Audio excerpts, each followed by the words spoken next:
Okay, so this is a Viking shoulder press. You might not see this in every single gym, but it's a very similar move to a barbell standing military shoulder press.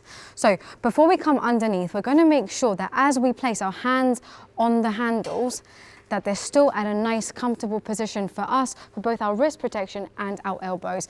As you come underneath it, you just want to make sure that you're pressing through and that you're nice and stable through both your feet. As you come up, the main focus here is going to be to not let our lower back arch all the way back. So we want to keep our abs nice and tight so that our pelvis is tilted forwards. So keeping tension through the abs, we're going to slowly bring the handles down to our ear or mouth level. Again, whatever is most comfortable for you and wherever you feel like you can press through the delts. From here, initiating with your shoulders as you press all the way back up. And just make sure that as you press up that you're not tempted to elevate everything at the same time, and that you really are focusing on pressing through the shoulders and not engaging any other muscles of your upper back. And this is your Viking shoulder press.